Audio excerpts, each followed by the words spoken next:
you, then we'll change it. You should sand down rough spots, or if it's squeaking, take care of that. So I think I've separated a little bit into comfortable, which are things like, is the handle splintery? Is there some loose piece of hardware sticking out that's going to catch you, and working right. So for the comfortable spot first, because I think that's a little easier, you can just run your hand along it. You should never have to work with an uncomfortable tool.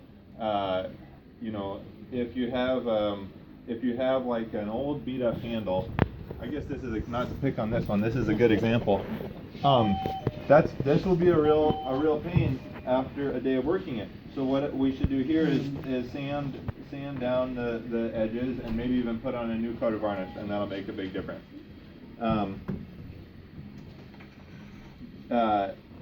Okay, and then and if there's somebody else had a loppers that was missing one of these nice cushy grips, and you probably can't find another cushy grip, but you can wrap it with duct tape or something like this. So I think just like being ready, they're your tools. If you don't like how they feel, wrap it with tape, sand it down. That's always your prerogative. Working right is, we'll talk about a couple different things that are often that go wrong, but it's on a case-by-case basis. So I'll just sort of talk about a few examples, and hopefully that gets to a couple of the big ones. And anyway, so tools should be sharp, and there's I think a Felco is a good. Sharp doesn't mean that it comes to a really skinny point like this here. A lot of tools, for instance, this one has a kind of blunt side like this. So if you look at a tool, say it's an axe, the edge of the tool might come to an angle like this. And if you look at one of these pruning shears, it might come to an angle like this.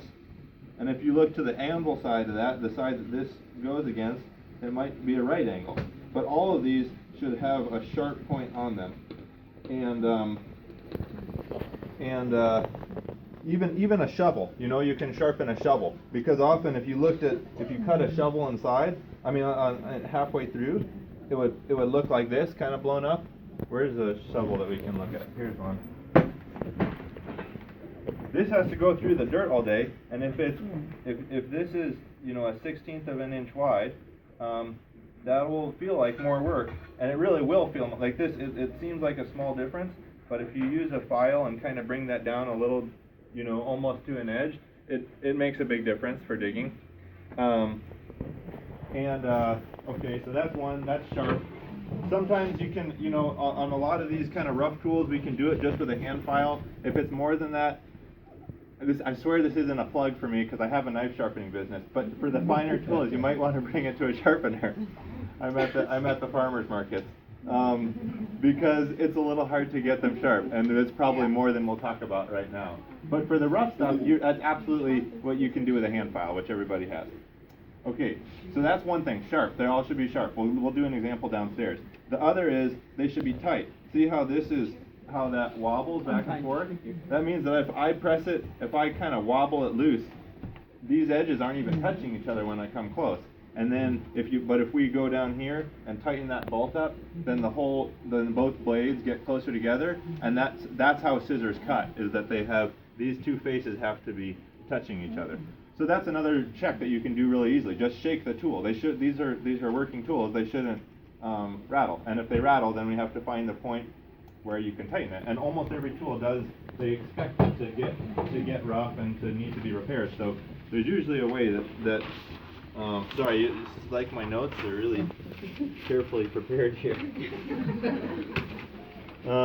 Tight. Okay, yeah, good. Sharp, tight hardware.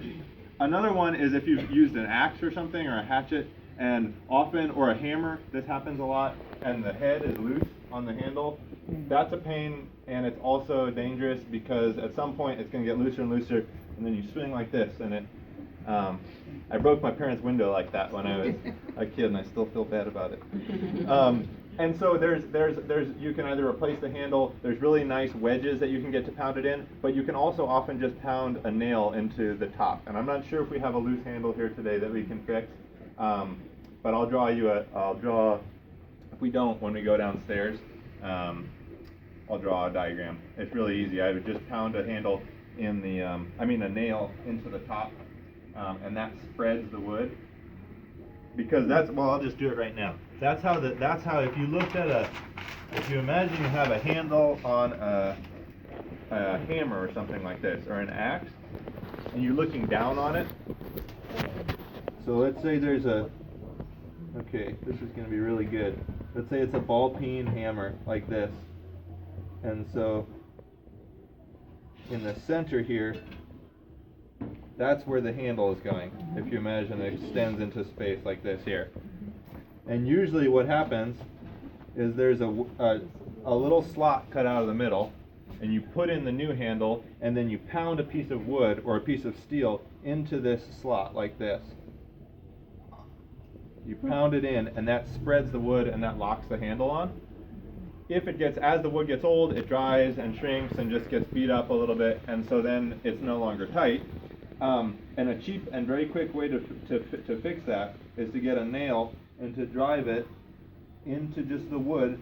Here, get some fat nails, put the handle on the ground, and use another whatever tool that you have, and do it there. And the whole idea is just you're spreading the wood, and that locks it back onto the handle. So that's just a quick way to fix a really annoying issue. And the last sort of like top offender that I would say, here's the perfect example, is that they should be oiled, and they should be when it's rusty like this, that's now it's unusable for and this is the most satisfying, because you'll see I think there's a little WD-40 over here. It's really quick how much just putting a little oil in here. You just put it into the, all of these little, any place where there's metal on metal contact, and then just work it back and forth. And already it starts to get a lot easier. And if you have to, if you end up having to take it apart and grind away a little bit of the rust, that's the next thing. But often just keeping them oiled is a big deal. So anyway, the 4 things that I just said about this sort of like common repairs are oiling it to get rid of rust, tightening the hardware, tightening the handle, and sharpening it. Those are all repairs. But I just want to say too that in general, you can just do just check on your tool every time you use it, and if you put a little oil on it, usually it's nice before you put the tool away, especially if you're not going to use it the next day, to just spray it with WD-40 or some kind of oil. Try to oil it every now and then so that the rust doesn't build up. And if you maintain it with oil and a scrub and a file, just really simple tools, a little bit now and then makes it last a lot longer. Anyway, so that's kind of hard for me to talk about in the abstract. I was kind of thinking that what we could do is just take a couple example tools down to the basement, and we're a lot of people, but we could give it a shot and just see if we can fit down there and do sort of just a few case examples, and then we won't get to everybody's, but I don't know, then we could sort of have a few things to talk about. Is that amenable to everybody? And if you think,